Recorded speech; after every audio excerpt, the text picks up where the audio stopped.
Malaysia ভ্রমণ পিপাসু মানুষদের অন্যতম গন্তব্যস্থান এই মালয়েশিয়া, যেখানে রয়েছে স্কাই ব্রিজ, রয়েছে কাচের ব্রিজ যেটাকে ইগল নেস্ট বলা হয়, এবং আরও রয়েছে ল্যাংকোয়ের সেই স্বচ্ছ পানির বিচ। এছাড়া তো অসংখ্য টুরিস্ট স্পটস আছে। তো আমরা একসাথে কিভাবে সিঙ্গাপুর থেকে মালয়েশিয়া গেলাম, দুটা দেশ ভ্রমণ করলাম, এবং সিঙ্গাপুর থেকে কীভাবে বাই রোডে মালয়েশিয়া ঢুকলাম, তার সমস্ত তথ্য আপনারা এই ভিডিওতে পাবেন। কী কী কাগজ লাগছে, ইমিগ্রেশনে আমাদের কোনো হ্যাসেল হয়েছে কিনা, সব তথ্য আপনাদেরকে জানাবো। যদি ভিডিওটি ভালো লাগে তাহলে অবশ্যই আমার চ্যানেলটি সাবস্ক্রাইব করবেন এবং লাইক, শেয়ার, কমেন্ট করে জানিয়ে দেবেন। চলুন যাই মূল ভিডিওতে। আসসালামু আলাইকুম, welcome to new another blog. আজকে যাচ্ছে হচ্ছে মালয়েশিয়া। তো সিঙ্গাপুর থেকে আপনারা কীভাবে মালয়েশিয়া যাবেন সেটা সম্পূর্ণ জানাবো। তো আপনার সবার প্রথম যেটা করতে হবে সেটা হচ্ছে, আপনি সিঙ্গাপুরের যেখানেই থাকেন না কেন, আপনাকে মালয়েশিয়া যেতে হলে, যদি আপনি জোহর বারুয়াতে যেতে চান, তাহলে আপনাকে প্রথমে আসতে হবে এই বুগিস থেকে আপনি আসতে পারবেন হচ্ছে এই কুইন স্ট্রিটে। কারণ এই কুইন স্ট্রিট থেকেই জোহর বারুয়ার জন্য যেসব বাস ছেড়ে যায় সব এখানেই দাঁড়ায়। এটাই হচ্ছে টার্মিনাল। আমরা এই যে দেখুন, এটা হচ্ছে টার্মিনাল, আমরা দাঁড়িয়ে আছি এখন কুইন স্ট্রিটে বললেই হবে। বুগিস বাস স্ট্যান্ড। আপনারা সিঙ্গাপুর যেখানে থাকেন না বুগিস এখানে আসলেই হবে। এখানে এসে কিন্তু বাস যায়, বাসে চড়ে আপনারা কোথায় যেতে পারবেন, জোহর বারুয়াতে যেতে পারবেন ইমিগ্রেশন করার জন্য। এই দেখুন আমরা বাসে উঠেছি, এখন আমরা জোহর বারুয়াতে যাচ্ছি। জোহর বারুয়া যাওয়ার জন্য কিন্তু এক একজনের $5 ভাড়া নেবে, $5। সময় বেশিক্ষণ লাগবে না, 40 মিনিটের মতো সময় লাগবে। এই দেখুন এখানে কিন্তু বেশ ভিড় আছে। অসম্ভব সুন্দর এই পরিচ্ছন্ন নগরীর রাস্তা দেখতে দেখতে আমরা 40 মিনিট পরে চলে আসলাম এই চেক পয়েন্টে। এটা হচ্ছে উডল্যান্ড চেক পয়েন্ট। এখানে এসে আপনাদেরকে নামিয়ে দেবে ইমিগ্রেশনের জন্য। তো চলুন আমরা এখন যাই, সামনের দিকে যাই। এই যে এটা হচ্ছে উডল্যান্ড চেক পয়েন্ট। আমাদের বাসে যে এখানে এসে নামিয়ে দিল, কুইন স্ট্রিটের বাস। এখানে এসে নেমে আপনার ইমিগ্রেশন শেষ করতে হবে। এখানে আসতে 25 মিনিট সময় লাগলো আর কি, আর $5 করে ভাড়া নিয়েছে। তো চলুন আমরা এখন এই পাশের চেকিংটা শেষ করে তারপরে ওইটাতে যাব, মালয়েশিয়ার দিকে ঢুকবো। আমরা ইমিগ্রেশন শেষ করলাম, সিঙ্গাপুর ইমিগ্রেশন। তেমন কিছু না, শুধু আপনার পাসপোর্টটা দিয়ে এন্ট্রি করে নেবে, আর কিছু না। আপনার পাসপোর্টটা দেবেন ওখানে, পাসপোর্টে স্ক্যান হবে, তারপরে আপনার ছবি তুলবে, এই শেষ। আপনার মানে 30 সেকেন্ডসের একটা কাজ। এটা করে আমরা কিন্তু আবার বাসে উঠলাম। এখন আমরা যাচ্ছি হচ্ছে মালয়েশিয়ার ইমিগ্রেশন, জোহর বারুয়াতে যাচ্ছি। সিঙ্গাপুর ইমিগ্রেশন শেষ করে আপনি কিন্তু আবার বাসে উঠতে হবে এই মালয়েশিয়ার জোহর বারুয়াতে যাওয়ার জন্য। এই যে আমরা দেখতে পাচ্ছি আমরা বাসে যাচ্ছি, এইখানে এসে আপনি এই পাশে এসে বাসে উঠবেন এবং এটা দিয়ে আপনি আবার মালয়েশিয়ার ইমিগ্রেশনের জন্য যাবেন। এটা বেশিক্ষণ সময় লাগবে না, এখান থেকে 4 থেকে 5 মিনিট সময় লাগবে। এটা হচ্ছে মালয়েশিয়ান ইমিগ্রেশন। এই দেখুন আপনার সামনে দেখতে পাচ্ছেন, আর এখানেই মূলত আপনার ইমিগ্রেশনটা হবে। আলহামদুলিল্লাহ আমরা এই যে মালয়েশিয়ার ইমিগ্রেশন শেষ করলাম। এখানে আপনারা অবশ্যই যেটা হবে যে MDSE ফর্ম, মানে অ্যারাইভেল ফর্মটা অবশ্যই পূরণ করে নিয়ে আসবেন। আর সাথে কিছু লাগবে না, টিকিট, ভিসা, পাসপোর্ট। তাহলেই কিন্তু আপনার সহজেই এই মালয়েশিয়ার ইমিগ্রেশনও শেষ হয়ে যাবে।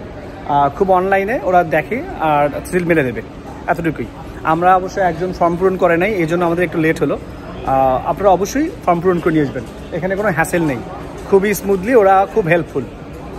5 মিনিটের মধ্যে আপনার ইমিগ্রেশন শেষ হয়ে যাবে। অনেকগুলো পোর্ট আছে, আপনি অনেকগুলো আছে, আপনি সেখান থেকে যে কোনোটাতে করতে পারবেন।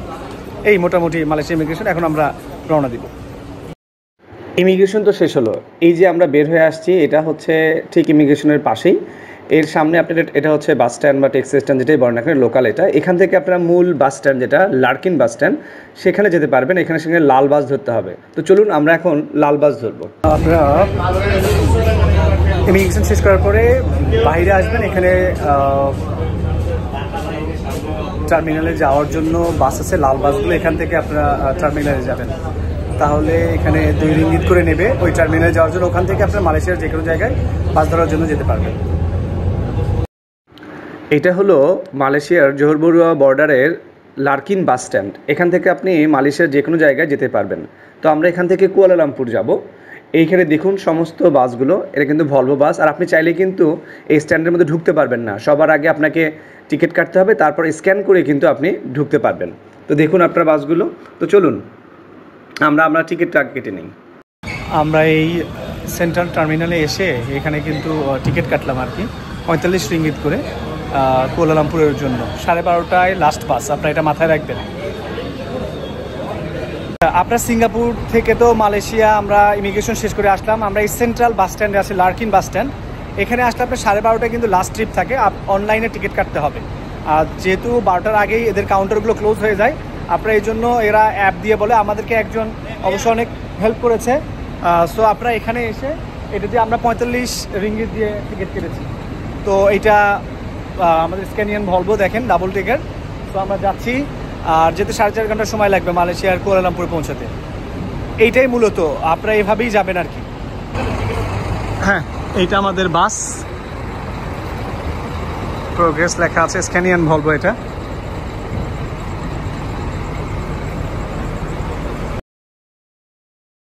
আপনাদেরকে একটা তথ্য দেই, আপনারা সিঙ্গাপুর থেকে মালয়েশিয়া আসার সময় অবশ্যই রাত 12টার আগে ঢোকার চেষ্টা করবেন। আমরাও রওনা দিয়েছিলাম প্রায় 10:30 থেকে 11টার সময়, আর সব কিছু শেষ করে আমরা এখানে কিন্তু 12টায় আসি, এবং এখানে লাস্ট ট্রিপ হচ্ছে কুয়ালালামপুরের জন্য রাত 12:30। সো এটা মাথায় রেখে আপনারা বর্ডার ক্রস করবেন। এই যে আমি বাসের মধ্যে ঢুকছি, এটা যেহেতু দোতলা, মানে ওপরে হচ্ছে স্লিপার আর নিচে হচ্ছে সিট। তো আমরা নিচে বসেছি 3 জন সিটে, আর ওপরে 3 জন আছে স্লিপারে। সো আপনারা তখন বলে নেবেন যে আপনারা কোন ধরনের সিট চান, তাহলে তখন ওরা টিকিটের সঙ্গে আপনার সেটা অ্যাড করে দেবে। আর বাসগুলো সত্যিই খুবই চমৎকার, নিট অ্যান্ড ক্লিন। আরেকটি গুরুত্বপূর্ণ তথ্য হচ্ছে, আপনারা লাগেজ অবশ্যই নিচে গিয়ে লকারে ঢুকবেন, ওরা কিন্তু আপনার লাগেজ তুলে দেবে না, এবং দেখবেন যে কতক্ষণে ঢাকটা নামায় সেটা আপনারা দেখে তারপরে কিন্তু আপনার সিটে বসবেন।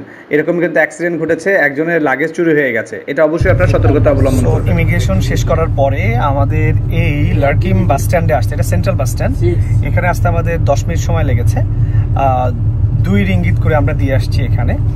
এবং এখানে এসে আপনাদের বলি 12:30টার দিকে কিন্তু লাস্ট ট্রিপ হয় এখানে মালয়েশিয়ার কুয়ালালামপুরে যাওয়ার জন্য। সো আমরা 12:10-এ চলে আসছি। আমাদের সাথে অবশ্য একজন মালয়েশিয়ান একটা মেয়ে ছিল, উনি আমাদেরকে অনেক হেল্প করেছে টিকিট কাটা পর্যন্ত একবার ফাইনালি। আর কারণ হচ্ছে এখানে কাউন্টারগুলো অনেক আগেই বন্ধ হয়ে যায়, যে কারণে কি হতো আমরা অনলাইন টিকিট কাটতে, তো আমাদের তো আসলে নেট ছিল না বা সিম ছিল না। তো আপনারা অবশ্যই সিমটা আগে থেকে কালেক্ট করে নেবেন। নিয়ে আমরা ফাইনালি এখানে 45 রিঙ্গিত করে টিকিট কিনেছি, 4.5 ঘন্টা সময় লাগবে। এই যেটা হচ্ছে বাস, সিটগুলো অনেক ভালো, স্পেশাস সিট, আর সব কিছু মিলেই ভালো, ইমিগ্রেশন অনেক ইজি ছিল। এভাবে আপনারা মালয়েশিয়াতে যেতে পারবেন আর কি, মালয়েশিয়ার মধ্যে ট্রাভেল করতে পারবেন। তবে দিনের বেলা আসলে আরও বেশি সুবিধা। কুয়ালালামপুরের আপনারা যেটা লেখা দেখছেন সামনে TBS, এটাই হচ্ছে সেন্ট্রাল বাস স্ট্যান্ড। এখানে আমরা চলে আসি সেই লার্কিন বাস স্ট্যান্ড থেকে। আমরা ঠিক 5:15টার দিকে এখানে এসে নামলাম। এই যে এইটা দেখতে পাচ্ছেন, এখানে নামিয়ে দিবে, সব বাসগুলো কিন্তু এখানেই আসে। দেখুন এইখানে আসলাম হচ্ছে 5:15টার দিকে, আমরা রওনা দিয়েছিলাম হচ্ছে রাত 12:30টায়। তো আমরা এই ঠিক সময়তে এই স্ট্যান্ডে পৌঁছালাম, মানে TVS টার্মিনালে। তো আসলে এটা সম্পর্কে আগে আমাদের ধারণা ছিল না, এটা কিন্তু আসলে অনেকটা এয়ারপোর্টের মতোই। দেখুন সামনে লেখা আছে, এবং এখানে সব বাসের শিডিউল দেওয়া আছে। আমরা এখান থেকে এখন যাব হচ্ছে ল্যাংকোইতে। তো আমরা এখানেই ফ্রেশ হব, ফ্রেশ হয়ে টিকিট কাটবো এবং তারপরে ল্যাংকোয়ের বাস ধরবো। তো সেটা আমি জানাবো পরের পর্বে। আজকে এতখানি, ভালো থাকবেন, দেখা হবে, আসসালামু আলাইকুম।